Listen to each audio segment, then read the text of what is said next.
All right, Shalom. This is Brother Kashakwala coming back at you with another lesson, giving all glory, honor, and praises to Yahweh by Hashem Yahweh Shai by Hashem Chakadash. Double honors to the apostles and elders, great millstone, to rule and teach well.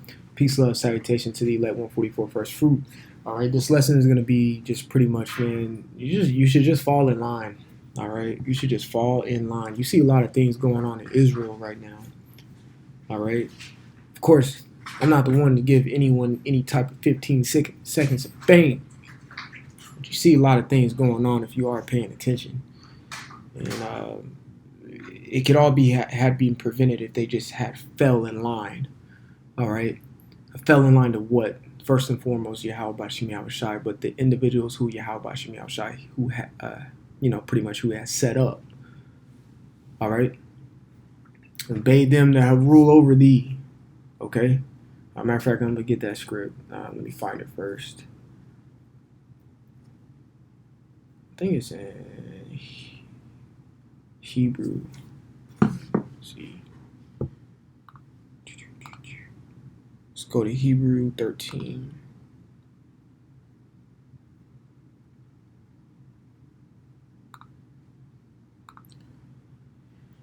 And 17. It says, obey them that have the rule over you and submit yourselves, for they watch for your souls. Correct. They watch for your souls, and they're not. See, the world puts such a negative connotation on the word obey, submissive, and things of that nature. There's nothing wrong with obeying and being under the tutelage, you could say, of an individual, but even being under the tutelage of somebody, you got to submit yourself to them. Even being in class, say you went to college, you got to submit yourself under the professor so you can, in order to learn the material. One adjective, I guess it's an adjective of being in a classroom is silence. Shut up. That's the only way you're going to learn. And that's a form of submission. By shutting up, like being silent. Okay? Let me get a quick one. Well, not 2 Timothy. 2 Thess 3. Matter of fact, I'm going to hold this. I'm going to go back here. It says Hebrew 13 and 17. Obey them that have the rule over you and submit yourselves, for they watch over your souls, as they must give account, that they may do it with joy and not with grief, for this is unprofitable for you. Exactly. Like, if you just submit yourself, just be good, easy. Let them magnify their office of being a bishop, which is overseeing the flock. Make it easy on them. Just follow them, submit yourself, do what you're supposed to do. It's not like they're trying to, exercise lordship over you. And that's why I want to get this. It says, 2 Thessalonians 3 and 6, it said, now we command you, brethren, in the name of the Lord Yahweh Shah Mashiach, that ye withdraw yourselves from every brother that walketh disorderly, and not after the tradition which he received of us. Right? You're supposed to withdraw yourself from disorderly individuals. That's why the whole unity thing that these other camps do is off, because there's a lot of disorderly individuals within that whole thing. That's why you see what's going on in Israel today. All right? It's tripping. It's like watching, not to say that I watch it, but I know of it, the Real Housewives of Atlanta or some shit. Like it's a whole bunch of drama and pettiness. Like, if you would just have displaced yourself from certain individuals who you don't agree with, none of this would really be going on. And submit yourselves to the apostles and elders, you just be falling in line. But everyone has to play a role in this movie that the Lord has prescribed, aka the scriptures. Okay? So verse 7, it says, for yourselves know how ye ought to follow us, for we have behaved not ourselves disorderly among you. Right, meaning they've been a good example in showing you how to walk orderly and correctly, like our apostles of GMS have been doing for over 3 decades. Verse 8 says, neither did we eat man's bread for naught, but wrought with labor and travail night and day. I still vividly, that's the word, remember, just here on my personal experience, when Apostle Ariamlab came down here to Atlanta, and how he conducted himself around all of us. This man made me a plate. He cooked for me and then made me a plate. Like, what? You know what I'm saying? Like, that's how you are. That's how the apostles conduct themselves, to show an example of how I should be conducting myself. Okay? Not doing a live stream with my wife. But that's neither here nor there. It says, but wrought with labor and travail night and day. Right. Whenever the elder comes, Elder Inab, Elder Ithon, Elder Benji from Chicago, all these, the head of the camp in Tampa, the brother Osh. Whenever, the brothers from Dallas, Elder Yashawan, any brother, I can't forget Elder Atazawan from Milwaukee, man. He's pretty much part of the camp. But whenever they come, they conduct themselves in a manner which I watch and then I conduct myself in. Because when they come down here, it's work-based. They're on a business trip. That's that simple. And all their conversation is godly. It's always pertaining to the scripts. Regardless, we could be talking about chicken wings and I don't know. And it's going to lead to a scripture. And then next thing you know, we're doing a lesson. It's always work-based. That's why it says what? But wrought with labor and travail night and day. They just did the work in front of you. Because that's the example. It says that we might not be chargeable to any of you, making them blameless. Every individual who came down and visited my camp, well, the camp that I'm in, I can't say anything negative about them, and I can only say they just came and did the work, straight up. And I enjoyed myself, time when they were around, and they left a spirit that I could pretty much, what can I say, like take in. You see, verse 9, it says not because we have not. It says not because we have not power, but to make ourselves an example unto you to follow us. Right? Exactly. All right. So that's it. That's why you submit yourselves under the ones who rule over you, because in turn you're gonna follow their footsteps and walk the correct path. Now you got these other individuals who I'm about to read about. Romans 10:1. It says, "Brethren, my heart's desire and prayer of the Most High of Israel, to the power of Israel, is that they might be saved." Okay. Verse 2, "For I bear them record that they have a zeal of the Most High, but not according to knowledge." Exactly. And you can put this, we always put this towards Jake out in the world, but you can put this towards the circumcision. Because even though they know they're Hebrew Israelites, don't mean they know Yahweh Hashem Yahushai. They do the customs and the things of an Israelite, like it speaks of, I want to say in Romans, the 2nd chapter, which I'm just going to grab really quickly. I want to say like the 13th verse. It says, Romans 2:13, "For the hearers of the law are just before the Most High, but the doers of the law Salakia. For not the hearers of the law are just before the Most High, but the doers of the law shall be justified." Verse 14, "For when the Gentiles," okay, and yes, I'm going to say it straight up, okay, because I always bring this script out. I mean, I'm just going to get this real quick. Just to back it up. All right. Galatians 2:6, I'm going to read swiftly. "But of these who seem to be somewhat whatsoever they were, it maketh no matter to me. The Most High accepted no man's person. For they who seem to be somewhat in conference added nothing to me, but contrariwise, when they saw the gospel of the uncircumcision was committed unto me," Paul, "as the gospel of the circumcision," the ones who know they're Israelites, "was unto Peter." So Peter was stayed in Jerusalem and preached to the ones who knew they were Israelites. Verse 8, okay, so you got, there's two words, uncircumcision and circumcision.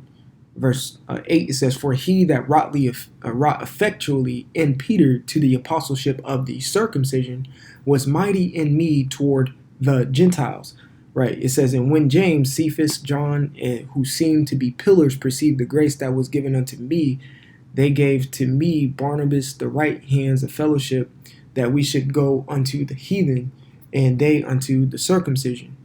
Only they would Only they would that we should remember the poor, the same which I also was for to do. Right. So the reason I want to bring this out is because it used heathen, Gentile, and circumcision and uncircumcision. All of them, all these words are speaking about an Israelite, regardless. Okay.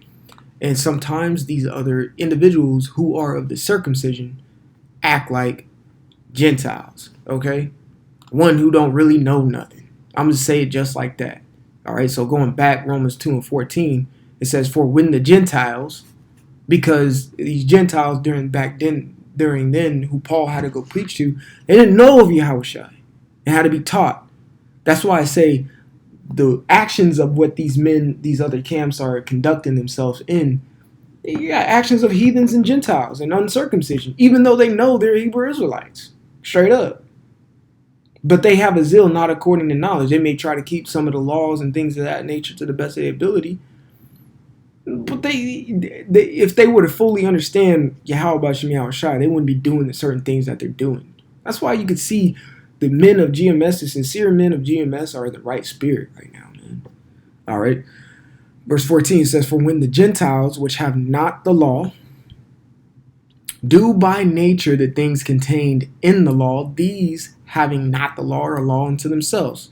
The reason I want to bring that out because when the whole synopsis of that verse means inclination, a natural tendency to do something. Okay? So that's why I wanted to kind of just bring these two things in parallel with the Romans 10 and 2, because these other camps, sometimes they have natural tendencies to do something, but they don't have a full zeal or full knowledge of Yahweh Bashem Yahweh Shai, man. That's why they do some of the off things they do as in whole. Okay? And verse 3 is the point. This is why you see a lot of issues going on, because a lot of them, who did they learn from? They learned from the apostles and elders about this truth. Now, from their actions and what they commit, they didn't learn that from the apostles and the elders, because the apostles and elders show a different example from what they are portraying. They were influenced from something else. All right, so verse 3 says, for they, being ignorant of the Most High's righteousness, and being about in going about to establish their own righteousness. That's what these other camps are doing, especially when they do these unified things. They're establishing their own righteousness instead of coming and submitting themselves to the righteousness in the way that the Lord has set things up. It's all at the end of the day, it's just pride. Okay? But to each his own. That's why the scriptures have that in what is that? 1 Corinthians, the 3rd chapter. Where it talks about what? I'm just going to get it. 1 Corinthians 3 and 15, it says, 13. I'll just start at 13. Every man's work shall be made manifest, for the day shall declare it. What day? Jacob's trouble, man. It says, because it shall be revealed by fire, which the fire is the tribulation. Let's see if it can stand in this. Because what does the scriptures say? Gold and tried in the furnace of the adversity and fire and things of that nature, because gold can make it out the fire. It's very malleable, and then you can shape it into how you want to shape it. You see what I'm saying? But it can make it through the fire. You can't put fool's gold in the fire. It will demolish. It'll just be put to ashes, and that would be the manifestation of that work. All right. It says, for the day shall declare it, because it shall be revealed by fire, and the fire shall try every man's work of what sort it is. So like I said, to each his own. If you want to go and establish your own stuff and not come under the tutelage and the correct doctrine and things, we'll see. We'll just see who's right at the end of the day. That's pretty much what the script is saying. We'll just see. Let's let the fire do the discernment and the distinguishing to see who's really right. We'll just see at the end of the day. Okay? And going back, it says, verse 3 again, Romans 10 and 3, for they being ignorant of the Most High's righteousness and going about to establish their own righteousness, have not submitted, there you go, themselves unto the righteousness of the Most High. This is the second time we brought out the word submit in a script. So let's just get that real quick. And I'm going to get this word submit here. All right. Hupako. Let me see. Esau. Strong's G 5226. Hupaiko. Hupaiko. Hupaiko. All right, and it means to resist no longer, but to give way, to yield. What does that sound like? Not forcing the course of the river. Stop kicking against the pricks. That's what that sounds like. When you go establishing your own righteousness, you're kicking against the pricks, and you get, what we're seeing in Israel right now. A lot of kicking against the pricks. All right? Strong's G 5293. Hupatasso. Hupatasso. Hupatasso means to arrange under, to subordinate, to subject, put in subjection. Right, so when you go establishing your own stuff, you're not putting yourself into subjection. It says what? Have not submitted themselves unto the righteousness of the Most High. You have not put yourself in subjection of Yahweh B'Shem Yahweh Shai. And I'm going to get one more precept, all right, that just came to mind. Romans 13:1. Let every soul be subject to the higher powers. For there is no power but the Most High. The powers that be are ordained of the Most High. And I will say this. The powers that are ordained in this thing of ours is the apostles and elders. Submit yourself. Be a subject to that. They are the higher powers at this moment. And I'm not trying to man please or anything of that nature. It just is what it is. That's just how things have been set up. There's nothing you can do about it. The foundation has already been laid. You can't lay another foundation on a foundation. It's just how things are been set up. Simple. Men got the truth before you did. That's all it is. And you pay homage because those men taught you. Simple. But it's not simple to other individuals, man. All right? So, Lord willing, this lesson was edifying. I want to give all glory, honor, and praises to Yahweh B'Shem Yahweh Shai B'Shem HaChakodash. Double honors to the apostles and elders of Great Millstone, the rule and teach well. Peace, love, salutation to the elect 144 first fruit. Until the next time, I want to say shalom.